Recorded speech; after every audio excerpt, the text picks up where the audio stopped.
Boa noite. Vamos fazer a prece para a gente iniciar a reunião dessa noite?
Nesta noite nós estamos recebendo para fazer a palestra para a gente a Maria Inês. Por favor, Maria Inês.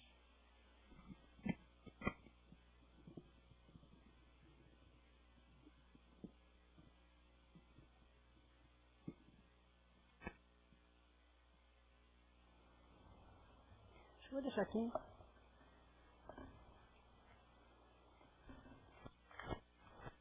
Boa noite a todos. Que a paz do Mestre possa estar conosco. Enquanto nós estávamos ouvindo essa música do Pai Nosso, eu elevei um pensamento à nossa querida Terezinha, né? A autora dos livros que a casa usa, que ela seja agraciada pelas nossas vibrações de amor, de paz, por tudo que ela colaborou com a doutrina. E hoje nós vamos aproveitar esse momento e vamos falar sobre a importância da responsabilidade na nossa vida. Aqui nós estamos aqui no planeta. O que é que nós viemos fazer aqui? Aprendermos a ser responsáveis.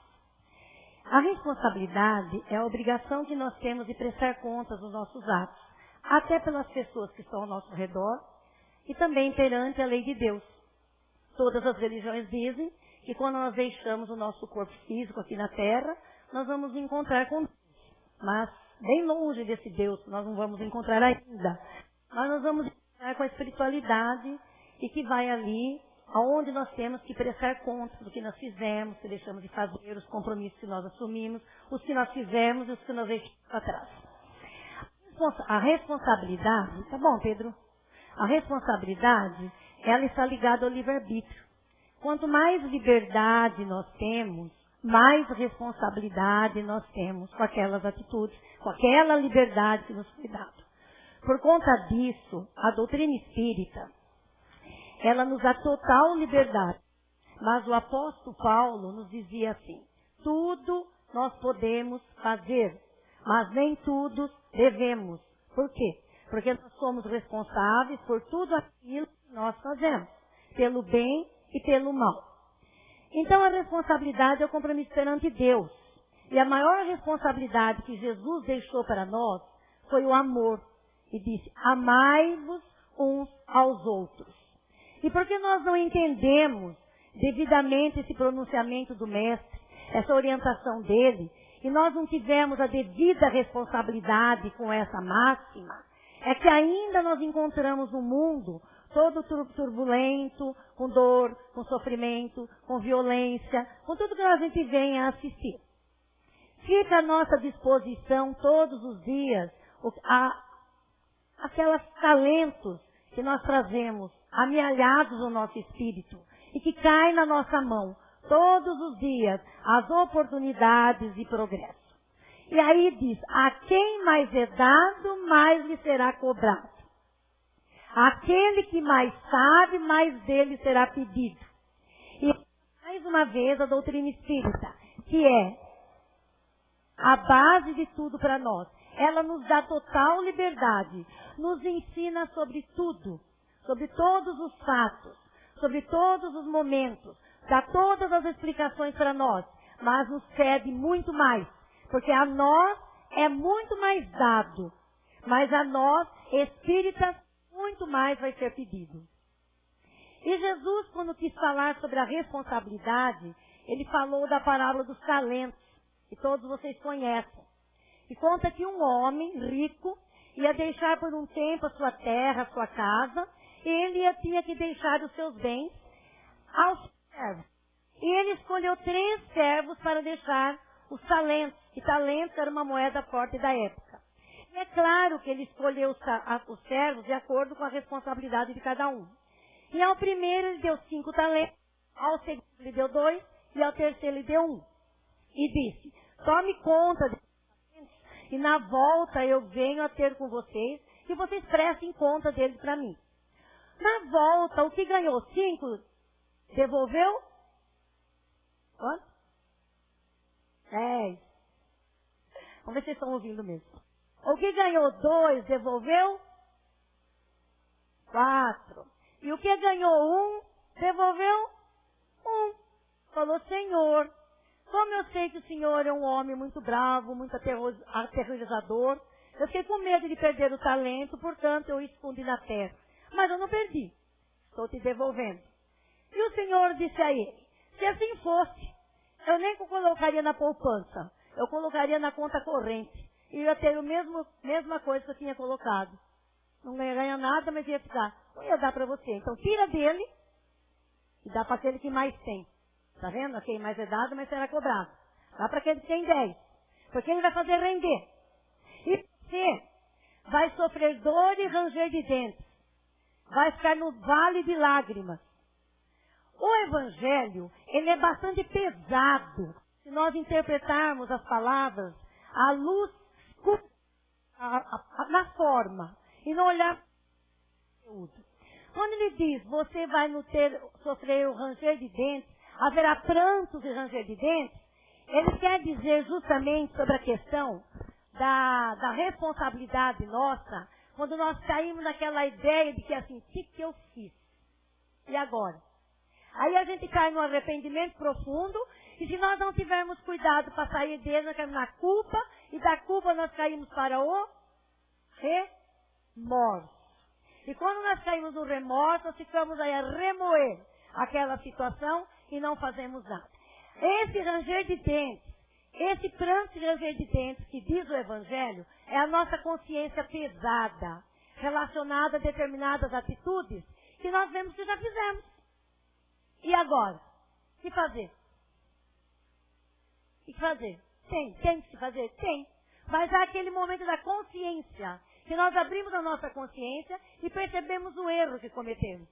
E aí, vem o ranger de dentes, vem o momento, vem a situação, vem o envolvimento, vem a consciência pesada. E aí a gente é aquele servo que ganhou 1 talento e não conseguiu trabalhá-lo. E devolveu 1. E vai devolver 1. Então a responsabilidade, essa palavra elucida, é a melhor que elucida o papel da responsabilidade na nossa vida. Passando a história dos servos para a questão religiosa, os servos é a humanidade, dividida em 3 partes, que somos nós, seres humanos. A humanidade, existem 3 tipos de pessoas habitando esse plano de expiação e prova. Aquela que já pensa no bem, que já luta, que cai, levanta e continua fazendo o bem. Aquela que pensa em fazer o bem, mas titubeia e vai mais ou menos, erra aqui, acerta ali. E aquela que está arraigada no mal. Que ganhou 1 talento, 1 oportunidade, ganhou a vida, mas vai devolver a vida em branco, sem nada. E o Senhor é Deus, que nos deu a oportunidade de fazermos alguma coisa através dessa encarnação e diz, na volta eu vou ter com vocês. Ao retornarmos para a pátria espiritual, nós vamos devolver lá para eles o que nós fizemos. Quem sabe devolveremos 10, ou 4, ou 1. Porque voltar para trás, retroceder, regredir na nossa evolução, nós não regredimos. Por conta disso, gente, nós às vezes não podemos esperar das pessoas pela aparência, porque elas às vezes não podem nos dar. É onde gera depois decepção, amargura, dor. Então, ver as pessoas além das aparências, disse Jesus. Observar as pessoas no fundo. Porque cada um de nós é responsável por aquilo que nós trazemos na nossa bagagem espiritual. Cada um de nós. E nós crescemos não somente no mundo físico. Nós crescemos em 2 ângulos. Nós crescemos no plano espiritual, lá no momento que ficamos de uma encarnação e outra, que nós damos um nome a esse momento de erraticidade, espíritos errantes que somos nós, que ainda necessitamos de outras encarnações. Lá no plano espiritual nós evoluímos também. De que maneira? Aprendendo, entendendo, observando, nos conscientizando do que fizemos, do que deixamos de fazer. E prometemos lá na pátria livre sermos melhores. E voltarmos para o plano da terra e colocar em prova o que nós aprendemos lá. Aqui é a prova prática. Lá, na espiritualidade, é a teoria, é a universidade que nos dá apenas a teoria. Então a prestação de contas perante Deus vai ser essa assim, ó. A quem mais é dado, mais dele será cobrado. E Jesus falou sobre o pecado. E diz que até o pecado, o pecar, o estar em erro, ou se conscientizar que errou, depende daquilo que nos foi dado.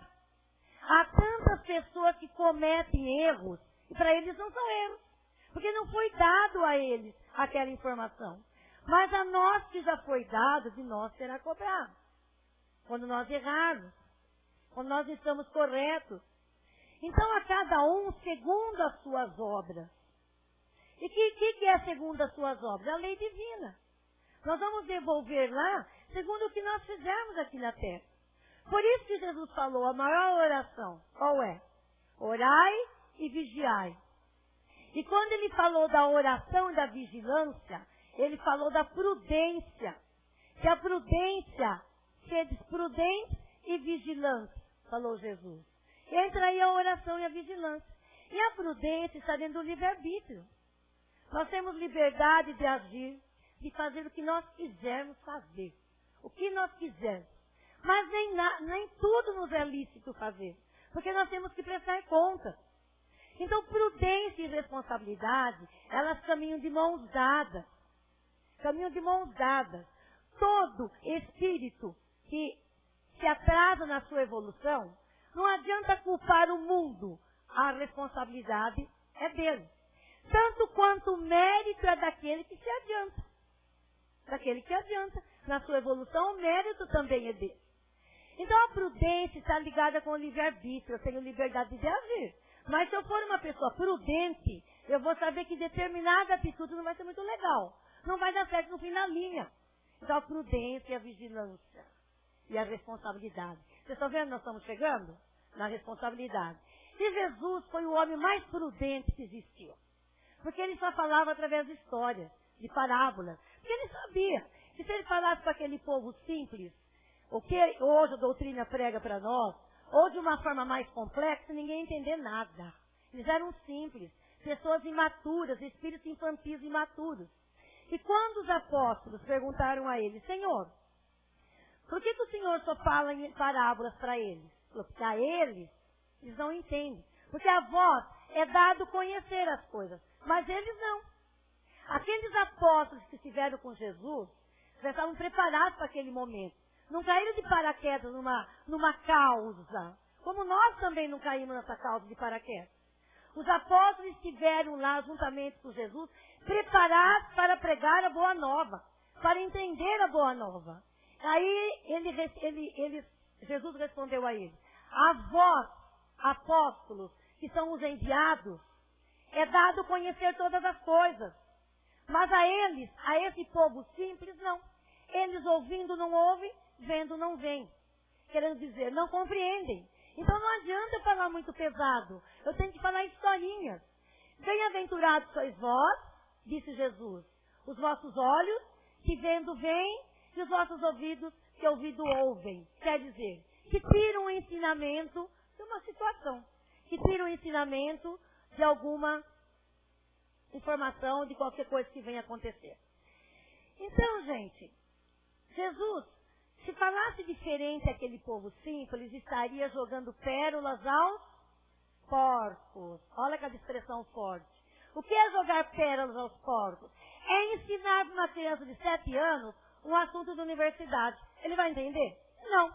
Então, se Jesus falasse de uma forma muito profunda, ele estaria jogando todo aquele ensinamento, a sua boa nova ia por água abaixo. Ninguém ia entender nada. Então, ele foi o homem mais cauteloso e prudente que existiu. Ele nos orientou: acautelai-vos os falsos profetas, que vêm vestidos como ovelhas, mas dentro são lobos devoradores. E disse, porque nós fazemos parte de uma população ainda bastante insegura, bastante infeliz, de um planeta onde a maioria de nós ainda está ligado, comprometido com o mal. Então nós temos que ter prudência com as próprias pessoas. Prudência com o próprio ser humano. Acautelai-vos os falsos profetas, que vêm vestidos com pele de cordeiros, mas dentro são lobos devoradores. E nós tomamos, às vezes, essa orientação do mestre somente na questão religiosa, do profeta, aquele que prega, que ensina, não, em todos os aspectos. Na nossa convivência, no nosso dia a dia, na nossa vida, nos acautelemos, tomemos cuidado, porque o mestre foi mais longe e falou: eis que eu vos envio como ovelhas no meio dos lobos. Portanto, sejam prudentes como as serpentes e simples como as pombas. Olha só, acautelai-vos, porque eles vos entregarão aos sinédrios e eles vos condenarão. O que ele quis dizer com isso? Seja prudente como a serpente e simples como as pombas. A serpente, apesar de ter um veneno letal, ela não vem correndo atrás da gente e nos ataca, vem? Ela só se ataca se ela para se defender. Ela se sente ameaçada. Então, ser prudente como ela. Não vamos sair ameaçando o mundo, mas vamos ser prudentes e vigilantes com as nossas atitudes. E simples como as pombas. Se as pombas são aves, pássaros, sei lá o que são. Aves ou pássaros, não sei. São aí simples, uma simplicidade que fica aí a rodear os nossos pés. Você fala assim, elas voam um pouquinho mais longe. Simples, prudência e simplicidade. Você que é psicóloga sabe. Ser prudente e ser simples é não ter arrogância, mas ter discernimento. Né, Regina? Mas ter entendimento de causa das coisas. Mas simples. Não se erguer o nariz. Orgulho, vaidade, prepotência, porque é uma pessoa prudente. Não. Prudência, simplicidade. Como as pombas. Olha o que Jesus falou, o equilíbrio. O equilíbrio, que é a coisa mais difícil que nós temos de ter. Então Jesus nos recomendou prudência, especialmente com o ser humano. Especialmente com o nosso irmão. Seja prudente com a vida. Seja prudente no planejamento da vida. Seja prudente com tudo que nós vamos fazer. E quando nós entramos, às vezes, para uma doutrina, nós achamos que nós vamos ficar santos de um momento para o outro. Nós já queremos matar o homem velho hoje, amanhã nascer um novo. E Jesus recomendou prudência até nisso. Falou prudência até na reforma íntima. Vá devagar com a reforma íntima. Não precisa querer tudo de uma vez. Porque a partir do momento em que nós aprendemos uma situação, nós vamos estar ali aquele servo que vai devolver um pouco mais para o pai o que ele ganhou. Então não vamos ter pressa de nos tornarmos santos. Porque nesse mundo que nós vivemos, santo não tem ninguém. E para falar sobre o equilíbrio da reforma íntima, ele falou da parábola dos dois soldados, dos dois exércitos. E disse que tem um exército, um rei que saiu a guerrear, e com um exército de 20.000 soldados, que saiu e veio outro de encontro a ele com um exército de 10.000. Esse de 10.000, prudentemente olhou o povo e falou: se eu não mandar bandeira de paz, abrir caminhos e ver como que eu vou chegar lá, mandou embaixadores para conversar, para fazer uma trégua de paz, eu vou ser massacrado. Então eu não vou poder vencer os 20.000. Nessa comparação que Jesus disse, ele mostra para nós quando nós vamos querer lutar contra o mal que existe em nós. Porque vivemos num mundo de expiação e provas ainda, gente, onde o mal ainda é muito grande, onde a maldade ainda é muito grande. Nós temos uma tendência à maldade ainda muito grande. Então, se nós queremos vencer isso muito rapidamente, de uma hora para outra, instantaneamente, nós vamos, muitas vezes, subir as escadas de Jacó, que são os degraus da encarnação. Na hora que nós chegamos lá, a gente volta e cai de novo, porque não consegue vencer. Então, ter prudência, ter vigilância e dizer: hoje, Senhor, eu me proponho a ser melhor que ontem. E amanhã eu vou me propor a ser melhor do que hoje. São propostas que nós fazemos. São propostas. Tomar muito cuidado com as condições que a gente faz de querer ser santo de um momento para o outro, que cai naquele sentimento de culpa. De uma culpa arraigada: meu Deus, eu não consigo, eu não mudo. Nós mudamos sim. Nós já mudamos. Porque se nós estamos aqui nessa casa hoje, é porque nós já mudamos. Então o fator tempo é um fator maravilhoso. Graças a Deus que existe o tempo. E quando a gente diz assim: nossa, como o tempo passa rápido, graças a Deus que ele passa rápido.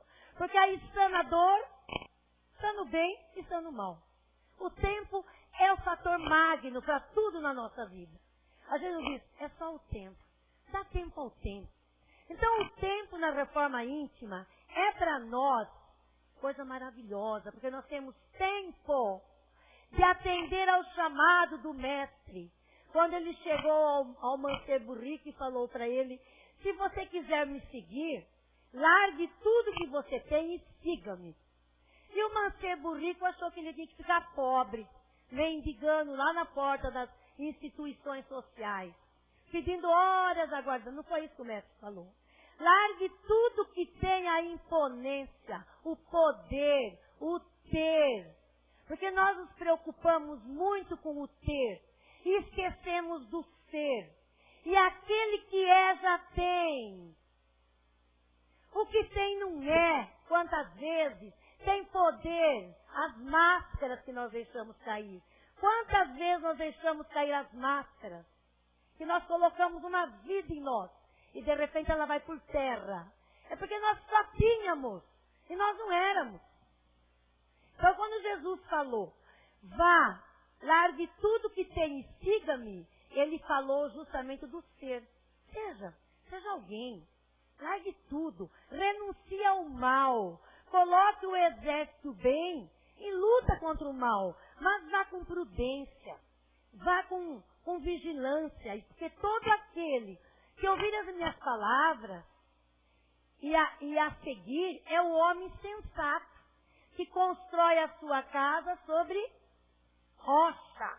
Que não vai ser no primeiro problema, na primeira dificuldade, na primeira dor, no primeiro tropeção que ele vai rachar a sua casa e cair.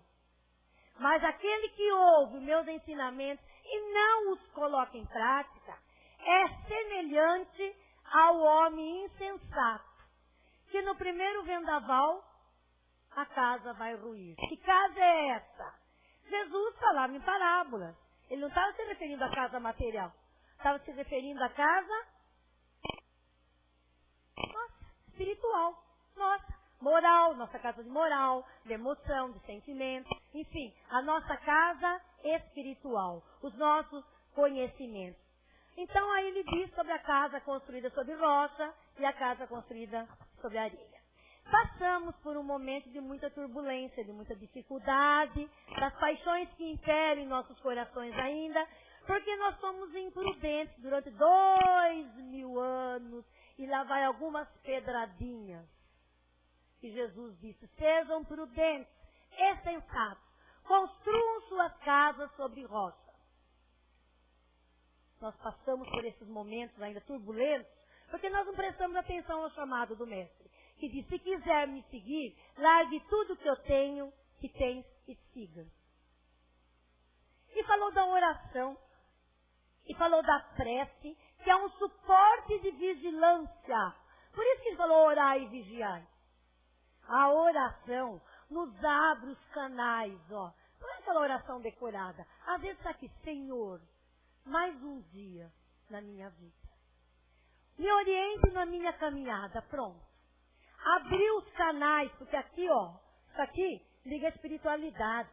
Quando nós oramos, abre um canal, um cone de luz, que se liga à espiritualidade, nós, do jeito que nós mandamos, emitimos energias positivas, nós recebemos as energias de amor, as energias de cura, e nós mudamos o nosso tônus vibratório, nós mudamos a nossa vibração, tanto com o encarnado, quanto com o desencarnado. Chamamos para nós vibrações semelhantes a nós. E se nós somos pessoas prudentes, quais são os espíritos que vão estar conosco? Os prudentes. Se nós formos imprudentes, quais são os espíritos que vão nos acompanhar? Os imprudentes. E vão nos aconselhar a sermos imprudentes. Aí a gente não ora e não vigia, a gente cai naquela enroscada. Então a doutrina espírita, ela é muito clara. E ela diz, mas cuidado, a quem mais é dado, mais será pedido ou cobrado. Então, gente, a boa nova de Jesus, integrada com a doutrina espírita, ela é o fermento que nós colocamos no pão. Quando nós colocamos o fermento no pão, no bolo, a gente não vê.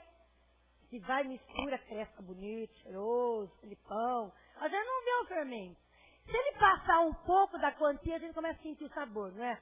Aí já fica meio sentindo aquele sabor de fermento, né? As boleiras aí, né? Então, a doutrina espírita, incorporada à boa nova de Jesus, é esse fermento na nossa vida. Nós não vemos o fermento, que nós vamos colocando todo dia, com a leitura, com o passo espiritual, com o tratamento espiritual, com o orar e vigiar. Mas ele está fazendo efeito. Porque aí as pessoas dizem assim, nossa, mas como que você está bem? Nossa, essa pessoa se melhorou. Nossa, gente, as vizinhas vão lá e falam, gente, vocês conheceram essa pessoa antes de elas frequentarem esse tal de espiritismo? Vocês já viram? Não, conheço. Olha que pessoa se muda e ficou. Acho que o negócio lá é bom mesmo. É o fermento. É o fermento que nós vamos colocando. Então hoje eu fiz tal coisa, nossa, que ruim, não quero fazer mais isso. Amanhã eu vou prometer que eu vou ser melhor que hoje.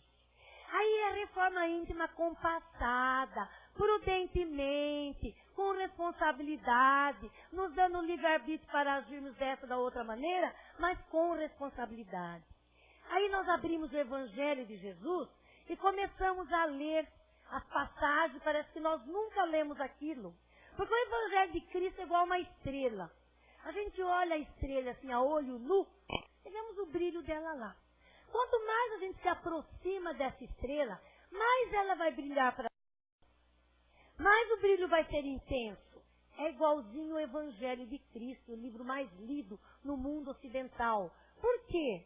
Porque ele nos traz orientações de vida. Porque ele é a coisa mais linda que tem. Porque passará o céu e a terra e as palavras do Mestre não passarão. Vem a ciência, vem a filosofia, vem a genética, vem a biologia, vem a medicina avançada, vem aí as naves espaciais, e lá o Evangelho de Cristo não passa as suas palavras. Porque ele foi o homem. Este foi o homem. Este foi o homem. Que veio aqui ao planeta Terra e é o nosso governador ainda. E disse, passará o céu e a terra. Ou passarão o céu e a terra, mas minhas palavras não passarão. É o fermento. Nós não percebemos que nós colocamos fermento na nossa vida espiritual. A criançadinha aí já está se colocando um fermento nas historinhas que as tias contam. Aí outro dia meu neto falou assim, o Vicente, vó, Jesus vai reencarnar ainda no planeta Terra? Está vendo as perguntas dele? Não, Jesus não reencarna mais no planeta Terra. Ele reencarnou no planeta Terra para deixar para nós o seu evangelho. Olha aí o fermento colocado no coraçãozinho dessas crianças. A importância da evangelização infantil, da educação espírita infantil. Olha a importância.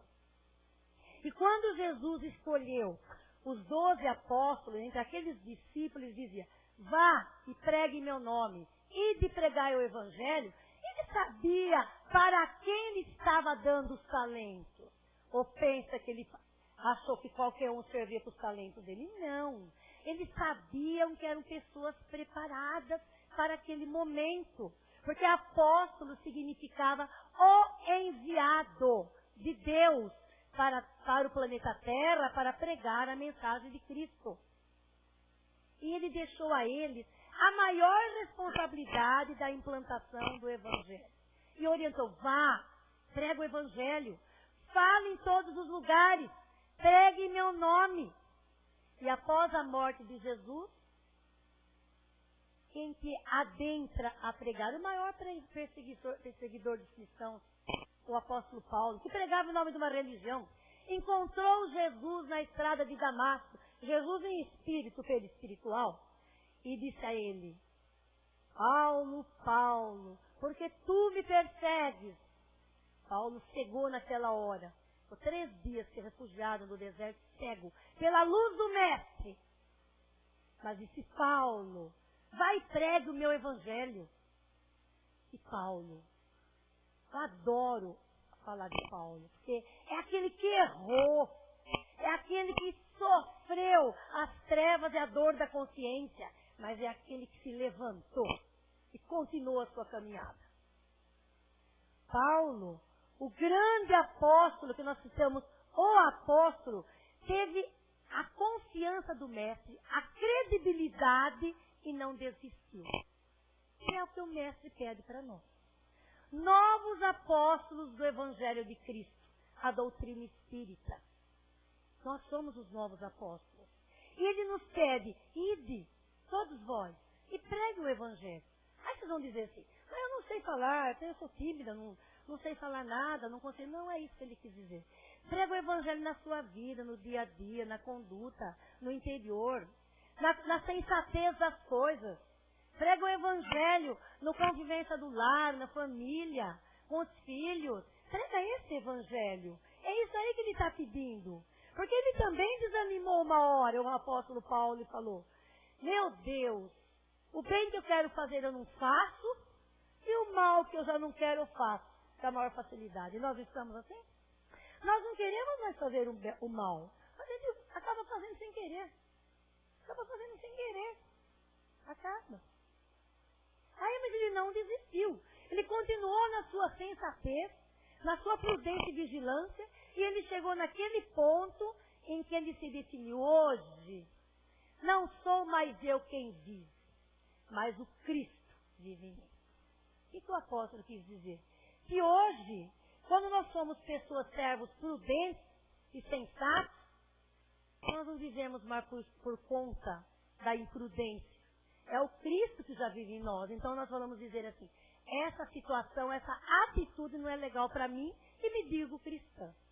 Isso não é bom para mim, que eu já sei o que é errado, o que é certo. É isso. Hoje não sou mais eu quem vive, mas o Cristo vive em mim. Por quê? Porque se nós quisermos fazer o que nós quisermos fazer, é muito mais legal. Nós não estaríamos nem aqui agora. Estava lá em casa, sei lá o quê. Algum canto aí fazendo outro divertimento. Mas como Cristo já vive em nós achamos pela sensatez, pela prudência e pela responsabilidade, com os talentos que nós recebemos, de estarmos aqui. Portanto, não desanimemos. Nós já somos bem melhores ontem do que hoje. Aliás, bem melhores hoje do que ontem. E amanhã seremos melhores do que hoje. com toda certeza. É só nós não desistirmos. Muita paz a todos, muita luz, que as bênçãos de Jesus envolvam cada um de nós. Muito obrigado pelas vibrações de amor que vocês passaram para mim, tá? As energias fortes que eu recebi de cada um de vocês. E que levemos para o nosso lar toda a serenidade, a tranquilidade e a consciência de paz que a doutrina nos passa. E para nós encerrarmos e nos prepararmos para o passo espiritual, nesse livro que eu acho uma bênção de luz, vocês conhecem? Você vem no Clube do Livro aqui. Chama A Estrela de Luz. Tá? É do Espírito Ismael, pelo médium Isoldino Rezende. É um livro muito bom de ler. É um livro de estudo, mas não é um pesado, tá? E hoje nós pegamos aqui uma oração para encerrarmos o nosso estudo. À noite, nós vamos encerrar a nossa fala com essa oração. Fechemos os nossos olhos, agradecemos esse momento por estarmos aqui reunidos nessa casa e mentalizemos Jesus com suas mãos espalmadas sobre a nossa cabeça, direcionando para todos os pontos de força nossos. E nós vamos assim dizendo: Senhor, agradecemos a oportunidade de estarmos aqui reunidos com o objetivo de ajudar aqueles que ainda passam por tanto sofrimento. Senhor, agradecemos pela capacidade de aprendizado, de assimilação e a bênção de podermos aprender.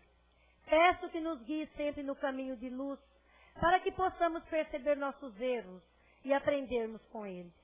Pedimos, ó Mestre, a capacidade de entendermos e aceitarmos nossa dor. Senhor, nos alerte quando estivermos inertes e desperte em nós um trabalho no bem e na caridade. Que possamos levar o amor onde impera o ódio, que possamos ser melhores a cada dia e que possamos seguir nosso caminho da maneira mais próxima das leis de Deus. Pedimos, Senhor, por todos os irmãos em sofrimento, que possam encontrar a paz. Permita que possamos sempre aprender sobre elas e assim encurtarmos ao máximo o caminho que nos leva à semelhança do seu ser. Que assim seja, graças a Deus.